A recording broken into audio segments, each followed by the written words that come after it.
I am Penelope, author of epic fantasy and paranormal romance, and welcome to my imaginary friends, a look behind the scenes of an author mapping the worlds in my head and making them a reality. Hello friends, today is Sunday, April 3rd, 2022, and this is episode 165 of My Imaginary Friends. I'm Leslie. So this week's best thing is that Savage City came out. It's out into the world. Launch day was Thursday. I kept thinking it was Friday, and I was always off a day. So last week I had to finish the bonus scene that you get if you sign up for my newsletter after you read the book, and get the delivery of that all set up, the newsletter, the actual list that you get on, and the autoresponder. So there's an automatic sequence of emails that you get after you sign up for that list. I deliver the bonus scene, and then sort of the rest of the bonus content that I normally give people. So yeah, I have to check that you're not already on my list, and so that you get the bonus scenes without duplicating other things.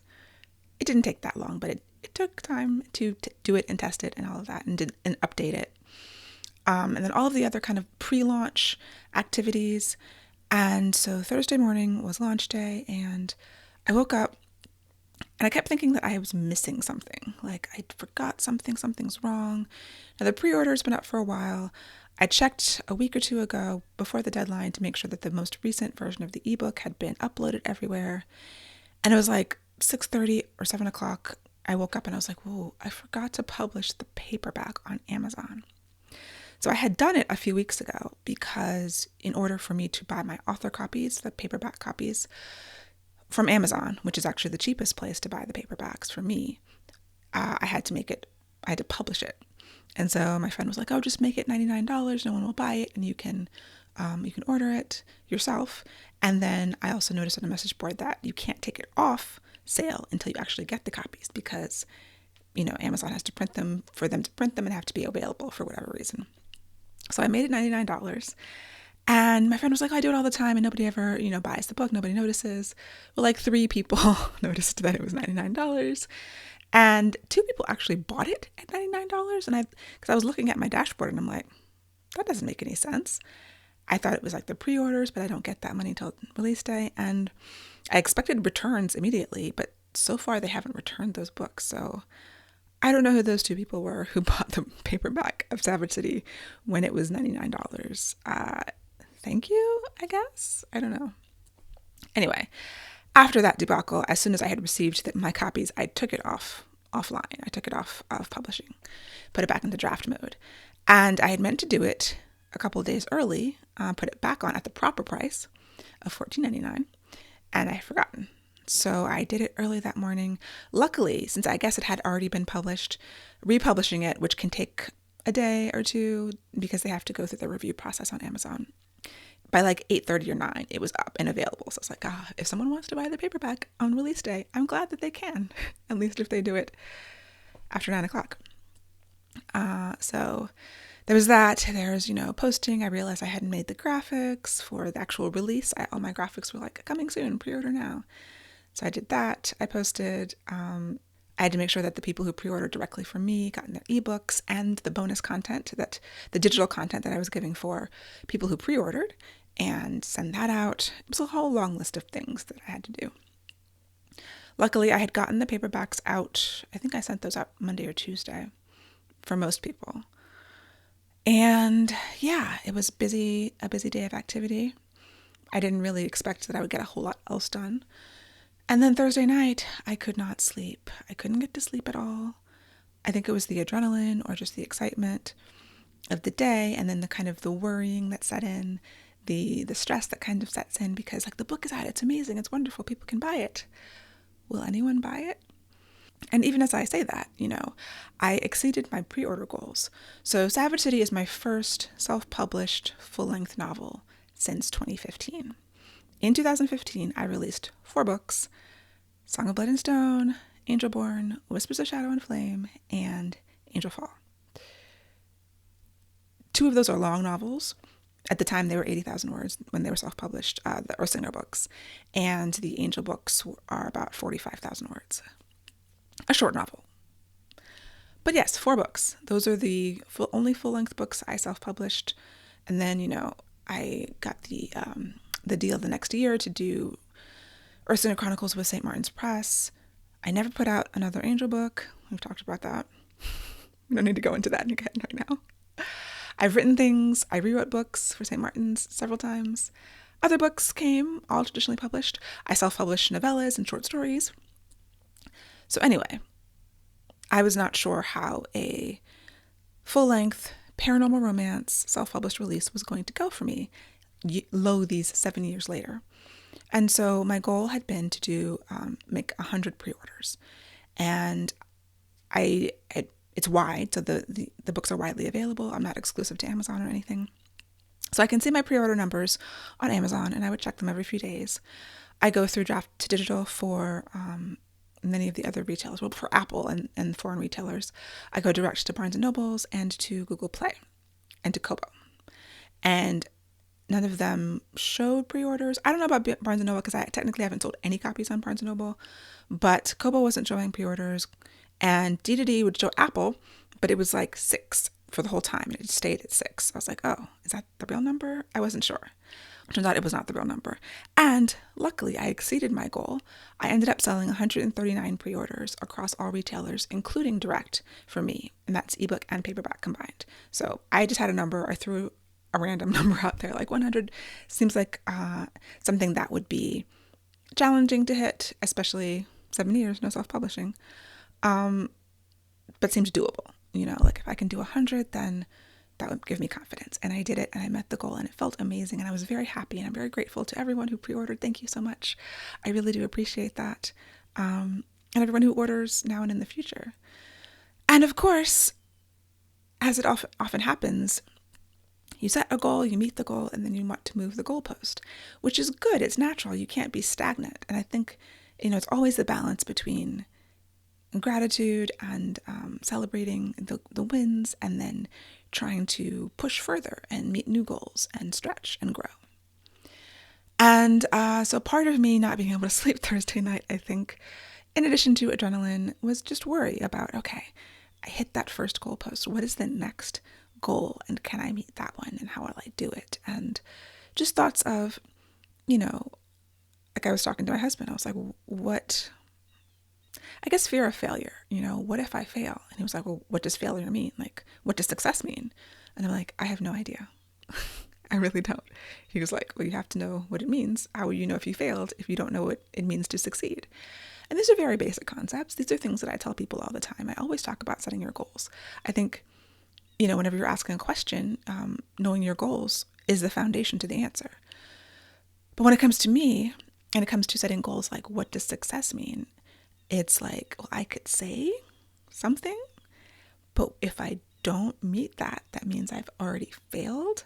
So it's like I'm scared to even set a goal for success. Like, what does success look like for me?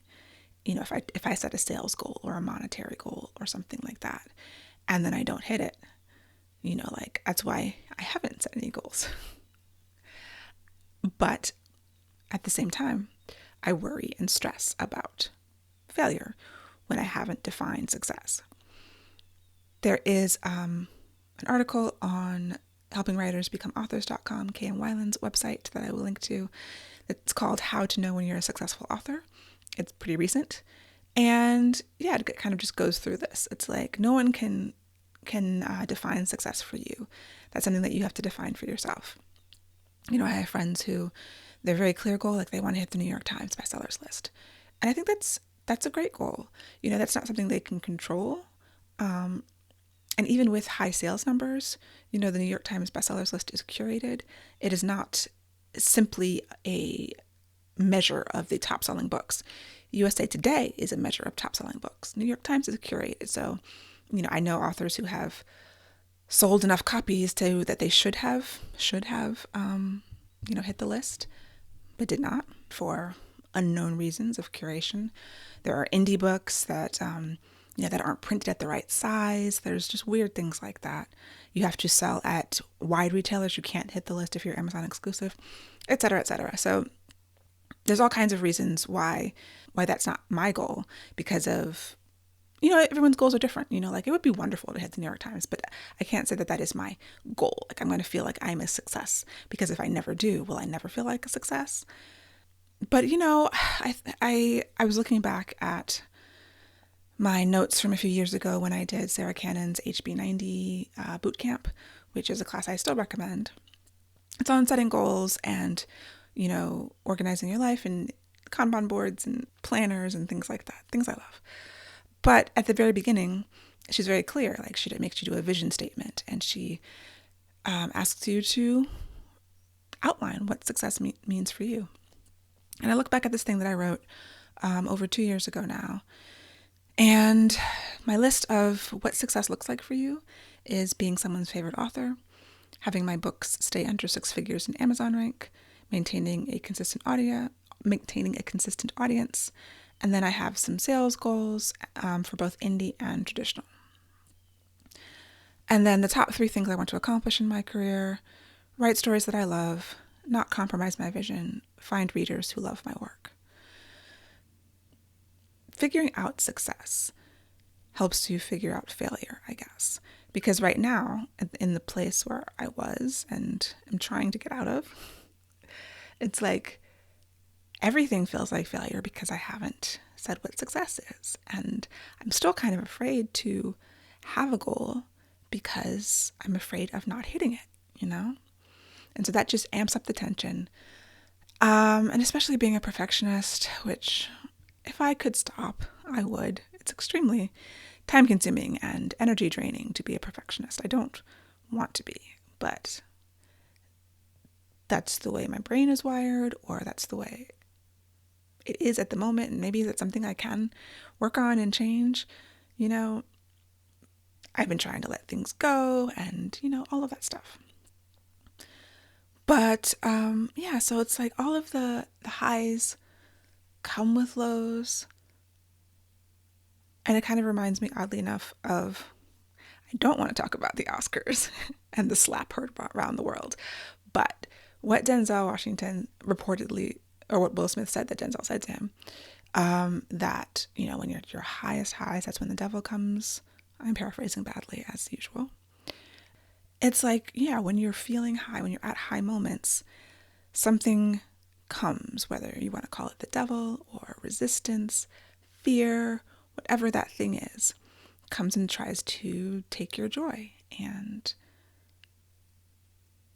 I'm not always good at celebrating the wins. I do say that a lot. I try to be better at that because I know on its heels often is a low. A low is coming. This particular release kind of happened in the middle of, I was already in an energetic, emotional low. So it's very easy for me to have that blip and then kind of sink back to where I was before.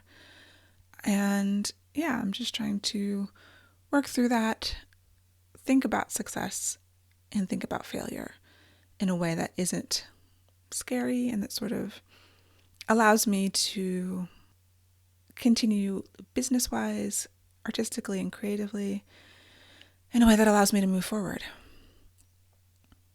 In that same vein, another article on that same site, helping writers become authors, is should you take a break from writing?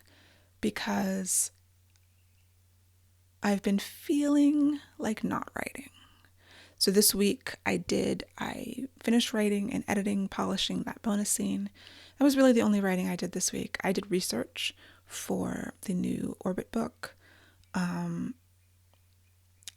cracked open these books that I bought, and I'm looking for some specific information about very specific things, and I'm not sure if I'll be able to find them in these books or not, and I'm thinking about other resources, like I might have to find someone to talk to and interview, like an expert in this field, which I can do. I'm a grown-up. I can talk to people I don't know. I'm also an introvert, so the things I just said are things that I'm saying to myself to make myself believe that they're true.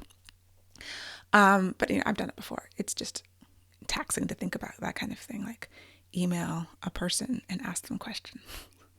Anyway, I'm digressing. But I will link to that article too, because I've been thinking, am I burnt out? Is that what this is? Is this a different burnout than I felt before? And I was talking to my friends, my mastermind group the other day, And one of them brought up Becca Syme's concept of energy pennies, which I feel like I've heard her talk about, but not in detail. But the gist of it, as I understand it, is just, you have, if you think of your energy as a currency, and when you spend it, you have to earn or create more, kind of like crypto. And I am in a deficit. I feel like I'm in an energy debt. I went on vacation and had an empty tank, got it back to 25%, spent it immediately. Not just writing, work, family, all the other things that pull energy. And so now I'm back very low. And I need to focus more on acquiring more energy pennies. And I think that means filling the well and kind of focusing on things that I actually enjoy. There are things that I enjoy about the writing process. I like the research. I like the plotting, and those are things that I actually need to be doing. I was pushing myself to write because of schedule reasons, and I wrote the first act of Beastly Kingdom, and it felt good, deceptively good. It was deceptively easy. That was the last of my pennies. I knew going into Act 2, I had much of Act 2 plotted, but not to the degree that I was actually comfortable with. And there's a lot of uncertainty about both Beastly Kingdom and Orbit Book 2. Even though they're both plotted, they have synopses. People have read them, well, one of them, and given me feedback. They're not to the point where I feel comfortable with them, as comfortable as I would like to, and that makes it harder too. And I cannot push right now. So in order to reclaim my pennies, I really need to focus on things that I actually enjoy about the process and take my time, take more time than maybe I have, but allow myself to take the time that it takes. Otherwise, I am in danger of completely breaking down and not, and I'm being at that point where, like Kay Weiland in that article I mentioned, she took a year off of fiction writing. I know people who take months, a year, years, for a variety of reasons, but, if you hit actual burnout, like there's an actual physical, mental burnout, which is a little bit different than sort of the colloquial burnout that I talk about. But actual burnout is a thing that can take a long time to recover from, and that is something that I don't think I've actually ever really, really hit. The burnout that I had before was a couple of months, and then I was able to get back to it. So yeah, I'm going to fill the well. I've been reading a lot. And I still love the stories, finding those things in the stories that I love and nurturing those and getting to a place where I'm more comfortable, where I'm less uncertain about the things I can control. I think it comes down to, as a perfectionist and as a self-admitted control freak, having things that you can control feels comfortable. And, the things, when I can control my stories and my writing, I'm not hurting anybody. It's not like I'm trying to control my spouse or, do things that have the potential to harm other people emotionally or whatever. So I try to funnel it into healthy ways to give myself that control that I so earnestly need and desire. In doing more research for Orbit Book 2, I've been actually reading poetry. There's circuitous paths and these rabbit holes that you fall into, looking at one thing and then ending up buying the collected poems of Lucille Clifton, which I did, and I have right next to me. And I've kind of opened it up. There's a specific poem that relates to the book that I'm writing. Well, that I found when I was doing the research. And so I was like, I need more poetry in my life. I need to grab hold of that inspiration. I've been doing research on a variety of things and logging it in my research log for this novel. And also, as I collect things, I'm like, that would make a great chapter title. So I'm actually making a list of just phrases from poems or just turns of phrase that I see out there.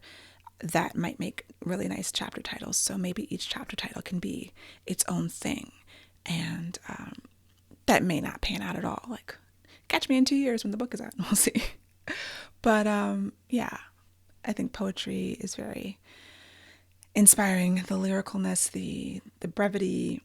I mean, I don't need to explain why poetry is inspiring, but I'm in a place right now where it is to me, and I'm enjoying that, you know. In other news, I watched Bridgerton. I finished it. At first, I did not like it. The first episode, I was like, I don't like either of these characters, and I don't care if they fall in love. And I was like, let me give it a couple more before I completely just write it off. And it started to grow on me. Now, I have not read the books. I didn't read any Bridgerton books, even though I'm a big fan of historical romance. Somehow this series, I never got to. So I wasn't aware of all the changes that were made from the original. After I finished the series, I went back and I read some articles and, you know, found out about the changes. And I'm like, oh, the book sounds way better. But I did end up enjoying season 2 of Bridgerton. I think I might have enjoyed it a little bit better than season 1, actually, even though I had a lot of problems with it.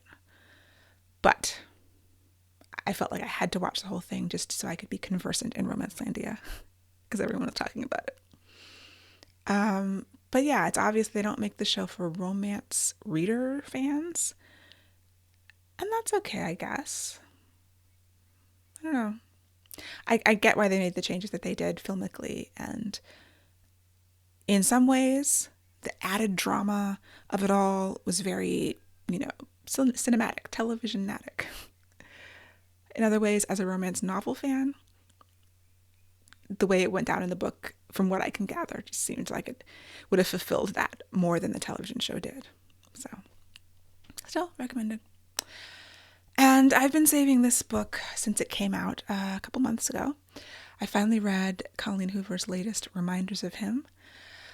Sometimes I keep her books like in a glass box in case of emergency, and I found myself in need of a Colleen Hoover book. I was like, I'm ready to be emotionally destroyed, so bring it on. And it's a story about a young woman who goes to jail for 5 years for involuntary manslaughter for her boyfriend. She realizes while she's in jail that she's pregnant, and the baby goes to live with the boyfriend's parents. And when she gets out, she wants to have a relationship with her daughter. And they view her as the person who murdered their son, even though it was an accident. So it fulfilled what I needed. It's a gorgeous, beautiful book, like everything Colleen Hoover writes. She is one of my favorite authors. Her recent success on TikTok, on Book Talk, I mean, has been phenomenal and insane and completely deserved. She's got like 4 or 5 books on New York Times, old books, you know, at the same time for months. And it's one of those authors that I read and I'm like, I love this so much. I wish I could do this. I can't do anything like this, but I love it so much. You know, some authors you read and you're like, gosh, why do I write? I can't ever do this. What am I doing here? And sometimes that feeds you. Like, even though I know I'll never reach those sort of emotional depths, that sort of understanding of how humans think and behave that I feel like she does so well. There's things I can take from it, and like I wish I can push a little bit. Like I can take what I can do, my strengths, and try to bring a little bit of that emotionality to it. Like I would love to be able to do that more. So yeah, that was really, really good, and I feel like I've earned some extra pennies from reading that. I know that she is doing a sequel to It Ends With Us, and I'm going to have to reread It Ends With Us before that new book comes out. Sometimes I just have to save the Colleen Hoover books for when I'm, like, my husband's out of town or something, I'm home alone. I can just sob and cry and not have him be, like, worried about me, like, what's wrong? I'm like, oh, no, it's just this book, and I'm just, like, sobbing. But it's so wonderful, and I love it so much. And yes, please read Reminders of Him if you are ready. Just, give yourself some time, get some tissues. It's beautiful. I loved it. So that is it for me for this week. My goals for the week are to continue to work in a way that earns me some pennies instead of costs me them. And that's across the board. That's not just with writing. That's my business. And I guess bring that into my personal life. Like try to focus on just kind of digging myself out of this dip that I'm in and trying to come back to everything with a clearer head and with a little bit more energy and fuel. So I hope that you have a wonderful week, and I will talk to you next week. For episode show notes and to sign up for the Footnotes newsletter and get the show notes in your inbox, go to myimaginaryfriendshow.com. Subscribe wherever you get your podcasts and watch the video episodes on YouTube. You can email me at podcast@lpenelope.com. I would really appreciate a rating or a review to help support the show. And My Imaginary Friends is part of the Frolic Podcast Network. For more fantastic podcasts, go to frolic.media/podcasts.